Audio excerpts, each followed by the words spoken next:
The scream was a dagger in the frigid air, sharp and raw, instantly choked by the black, icy water. A woman, moments before alive with the mundane beauty of a winter afternoon, was gone, swallowed by the lake's unforgiving maw. Above her, the ice groaned, a terrifying protest against the life it was stealing, its surface now a shattered testament to sudden, devastating peril. And then a figure appeared, pushing against the deep snow, not running, not even walking, a boy in a wheelchair, his gaze fixed on the horror. He had no strength to spare, no legs to carry him. Only a mind as sharp as a winter wind, and a will as unyielding as iron. What he did next, defying every expectation, would redefine what it means to be a hero, proving that courage isn't measured by muscle, but by the fire in one's soul.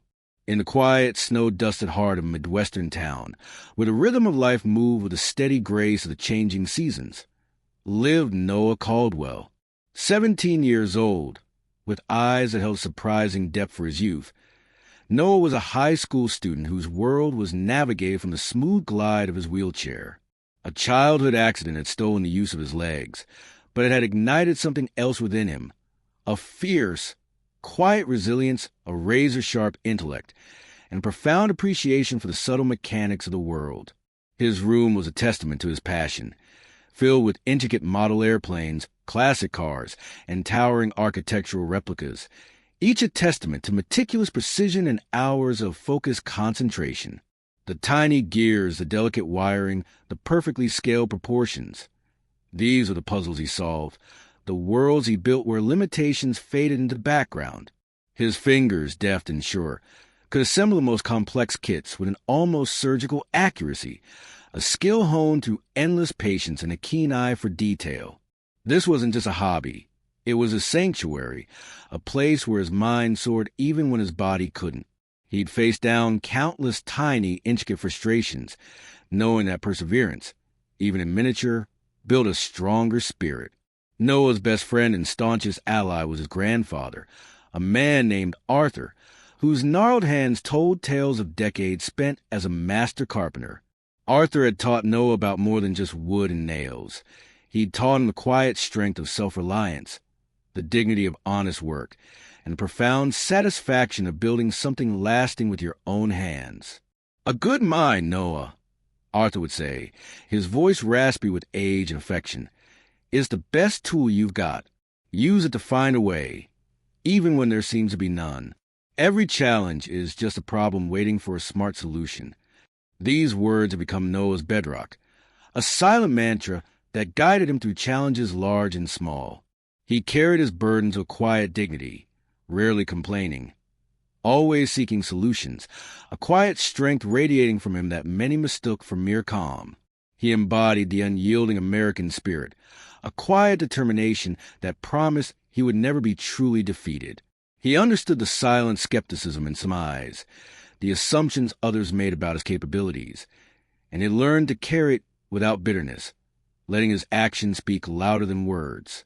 The town itself was a mosaic of classic American values. Neighbors helped neighbors, shared coffee on front porches, and knew each other by name. It was a place where community wasn't just a word, but a living, breathing entity. The local diner served up comfort food and local gossip. The high school football team was the pride of the county, and the annual winter carnival was a highlight of the season. Life here moved with a comforting predictability, a steady hum of small-town charm. Yet, beneath this placid surface, unseen and unknown, a moment of profound crisis was brewing, poised to shatter the ordinary and demand extraordinary courage. The stark beauty of the snow-covered landscape, usually a source of peaceful reflection for Noah, was about to become the backdrop for a desperate fight for survival, a test of will against the unforgiving elements. It was a typical, mercilessly frigid afternoon, the kind of winter day that gripped the small town in its icy embrace, turning breath into visible plumes and sending people scurrying indoors.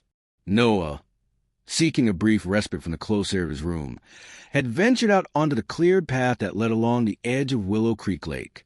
He often came here, enjoying the crisp air and the vast, peaceful expanse of the frozen water, even though he knew the ice was deceptively thin in places. He absorbed the quiet beauty of the snow-dusted landscape, the way the bare tree branches etched stark patterns against the pale sky. The distant crack of ice, the occasional whisper of wind, were usually the only sounds. Suddenly, a distant, muffled sound pierced the stillness, a faint, almost imperceptible cry that seemed to be swallowed by the vastness of the lake. Noah frowned, straining his ears, his sharp mind immediately alert. He pushed himself a little further along the path, his gaze sweeping across the glistening, undisturbed surface of the frozen lake. There, barely a speck against the white, something moved. His heart lurched, a cold dread seizing him.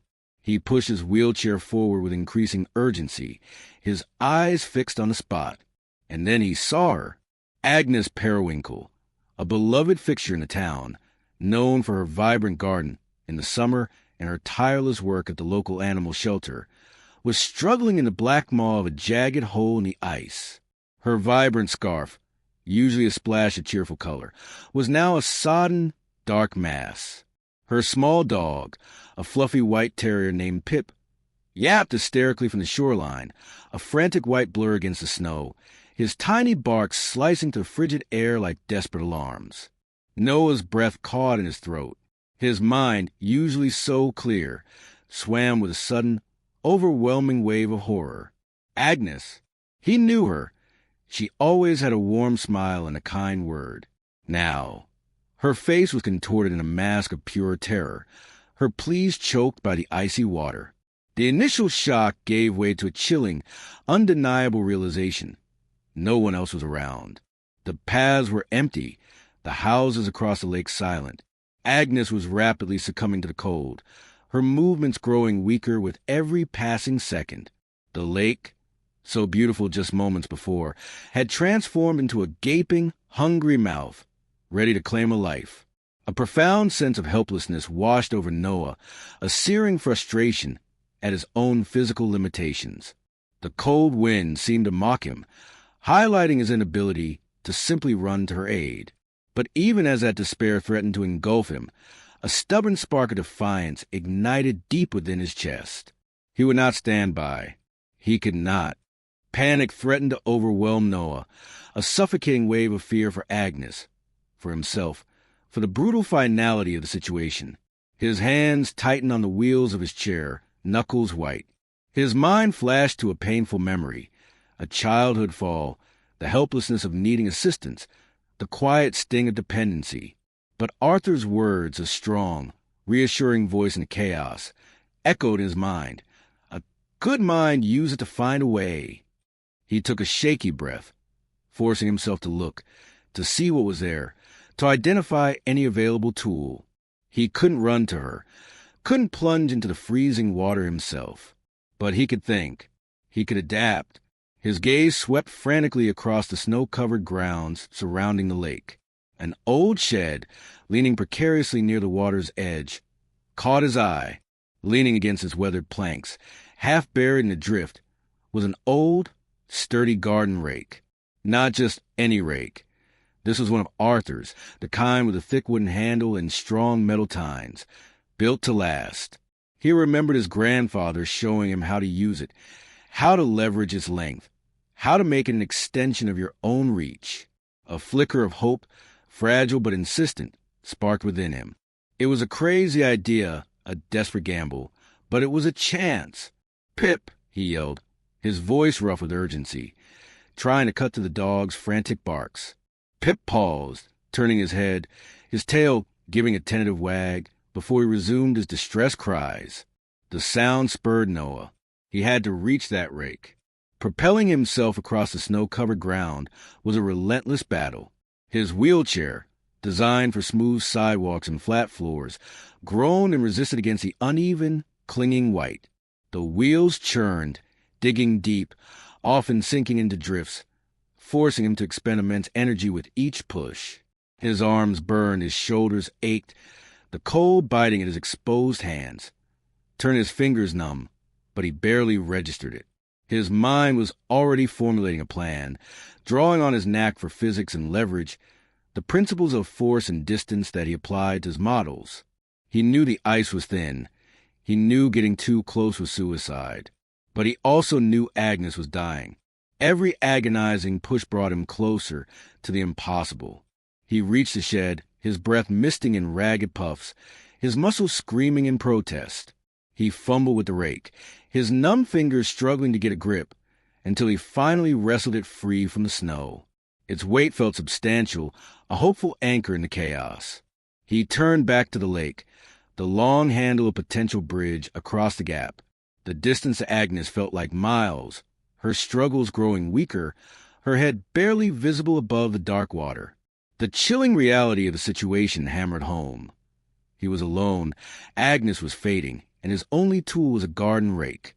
But it was something, and for Noah Caldwell, something was always enough to start with. He had to bridge that distance, and he had to do it now. The journey to the lake's edge, with the heavy rake balanced precariously across his lap, became an agonizing crawl. Every turn of his wheels in the deep, clinging snow was a monumental effort. He leaned forward, digging his hands into the rubber tires, his muscles screaming in protest as he pushed, pulled, and maneuvered, his breath misting in thick, ragged clouds in the frigid air. The sheer physical exertion was immense. But Noah ignored the pain. His focus narrowed to the terrifying scene before him. The frozen ground beneath his wheels felt like an endless, unforgiving expanse. When he finally reached the thin ice near Agnes, new dangers emerged, sharp and immediate. The ice groaned and creaked under the subtle shift of his weight, sending splintering cracks radiating outward from his wheels like spiderwebs. A jolt of pure fear shot through him. One wrong move, one sudden shift, and he could join Agnes in the paralyzing depths. He was on a knife edge, his own life now hanging in the balance, a terrifying extension of Agnes's predicament. He had to be precise, every movement calculated, every inch forward fraught with peril. The wind whipped at his face, stinging his eyes, blurring his vision, but he forced himself to focus. Agnes, her face blue with cold, her lips barely moving, could offer only the faintest, most desperate gasps. Her eyes, wide with fear moments before, were now glazed over, her struggles weaker, almost imperceptible. Pip, the terrier, whined from the shore, his small body trembling, an echo of the desperation that permeated the scene. Noah extended the rake, his arm trembling with the effort, the long handle feeling impossibly heavy, impossibly short. He stretched, leaning out as far as he dared, the ice groaning again in protest. The rake's prongs seemed miles from her outstretched, frozen fingers. He pushed it further, then further still, his body stretched to its limit, his wheelchair tilting precariously. He could feel the ice flexing beneath him, a terrifying softness that promised immediate immersion. The cold from the ice seeped through his seat, chilling him to the bone, but he barely noticed. He needed more reach, more leverage. Remembering his grandfather's lessons on balance and counterweight, Noah carefully shifted his body, using his own weight to anchor the chair, leaning hard into the opposite side. He took a deep, shuddering breath, trying to slow his hammering heart. He pushed the rake out again, inch by excruciating inch, focusing on the tip, willing it to connect. The prongs scraped against Agnes's soaked coat, but they wouldn't catch. His hands, now numb and stiff with cold, fumbled for a better grip. He had to get purchase, had to get her out. The relentless cold was sapping Agnes's last reserves of strength, her body going limp. Time was running out. Every second felt like an eternity, ticking down toward an unimaginable end. He knew, with a chilling certainty, that if he failed, Agnes would be lost to the lake. He had to dig deeper, to find a strength he didn't know he possessed. He looked at Agnes, then at the vast, uncaring expanse of the lake, and a fierce, primal resolve hardened his features. He would not fail. With a final, desperate burst of strength, a guttural cry escaping his lips, Noah extended the rake one last, improbable time. His eyes burned with an unyielding resolve. The metal prongs finally, miraculously, snagged firmly onto the thick fabric of Agnes's winter coat. He pulled, a fierce, primal heave, every muscle in his arm straining. screaming in protest. The effort sent his wheelchair wobbling wildly on the cracking ice, the back wheels lifting, threatening to tip him backward into the freezing water. For a terrifying, heart-stopping moment, he hung suspended, the balance precarious, his own life teetering on the brink. The sound of the ice fracturing beneath him was like a gunshot. But Noah Caldwell was not one to yield. He dug his heels in, pressing the balls of his feet hard against the footrest of his chair, anchoring himself, drawing on an inner reservoir of grit and a will as unyielding as the frozen ground itself. He refused to let go, inch by agonizing inch. He dragged her closer, the wet material of her coat scraping against the ice. The rake's handle bit into his numb hands, but he barely registered the pain. He could see Agnes's face now, pale and still, her eyes closed, but the rake was holding. He pulled again, a final monumental heave that drained every ounce of strength from his body. With a sloshing sound, Agnes's body scraped against the edge of the ice. Noah pulled one more time, his chest heaving, and then, with a choked gasp of effort, he collapsed beside her onto the solid, snow-covered bank, the rake still clutched in his numb, shaking hands. His chest burned, his lungs aching for air, but the sound of his own ragged breathing was the most beautiful music he had ever heard. The terrifying silence that had enveloped the scene moments before was broken only by his gasps and the distant, frantic barks of Pip, who, realizing Agnes was out of water, now bounded toward them, a flurry of white fur and joyful yelps. The fight was not over, but the turning point had been reached. They were out. As if a spell had been broken, the sound of Pip's frantic barks, now tinged with relief, finally drew attention. Neighbors, out walking their own dogs, or simply drawn by the unusual commotion, appeared to the flurries of snow.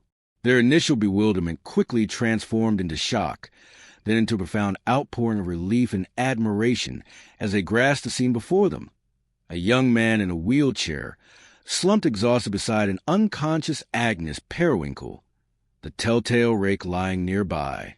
The first to reach them was Mrs. Henderson, a retired nurse, her face etched with concern. She knelt beside Agnes, checking for a pulse, her movements swift and practiced. Meanwhile, others rushed to Noah, their voices a murmur of disbelief and awe. Agnes, slowly, miraculously, stirred. Her eyelids fluttered open, her eyes, wide with fear a moment before, now blinked in confusion. She saw the concerned faces hovering above her. Then her gaze settled on Noah, huddled beside her, his breath still ragged. A moment of recognition passed between them, a silent acknowledgement of the impossible, the profound. "Noah," she whispered, her voice hoarse, barely audible. You saved me." Tears streamed down her face, tears of relief, a profound gratitude, cutting shimmering paths through the frost on her cheeks. She reached out a trembling hand. Finding his, her touch was weak, but full of an unspoken depth of thanks. The small town rallied around them. Someone produced thick, warm blankets, wrapping Agnes, then Noah, in their comforting embrace. A thermos of hot tea materialized, its steam a welcoming cloud in the frigid air. The immediate danger had passed, leaving behind a lingering sense of awe. The air, still bitterly cold, now hummed with a different kind of energy, the quiet intensity of shared relief, the warmth of community, the silent pride in one of their own. News of Noah Caldwell's extraordinary act spread through the quiet Midwestern town like wildfire, then rippled outwards, catching the attention of local news, then national. He didn't seek accolades, shying away from the cameras and the attention, his humility as profound as his courage. But his quiet dignity and the sheer magnitude of his selflessness left an indelible impression on everyone who heard his story. Agnes Periwinkle made a full recovery, her vibrant spirit slowly returning to her. Her bond with Noah deepened, woven with the threads of a life saved, a friendship forged in the crucible of fear and bravery. She often visited him, bringing him homemade cookies, sharing stories of her garden, a quiet testament to the second chance he had given her. Pip, her little terrier, would wag his tail furiously at Noah's sight, as if he, too, understood the depth of the debt. Noah, in turn, continued to build his models, his hands as precise as ever, but now with a quiet confidence that radiated from him. He knew, deep down, that the strength he had found on that frozen lake was not just physical, but a profound wellspring of courage and determination that resided within. His story became a powerful reminder that true heroism isn't defined by physical ability or the absence of fear, but by an unyielding spirit, quick thinking under pressure, and profound, selfless sense of duty to protect the vulnerable. It was a testament to the fact that American heroes aren't just found on battlefields or in burning buildings. They can be found in the most unexpected places. A quiet high school student, a young man navigating life from a wheelchair, whose heart beat with an unwavering resolve. Noah's act, born necessity and pure courage, illuminated the enduring power of the human spirit, its boundless capacity for bravery, and the profound impact one person can have when they refuse to let go of hope, even in the face of impossible odds. It was a story of self-reliance, of ingenuity, and of a courage that shone brighter than any winter sun, leaving all who heard it feeling proud and deeply, profoundly hopeful.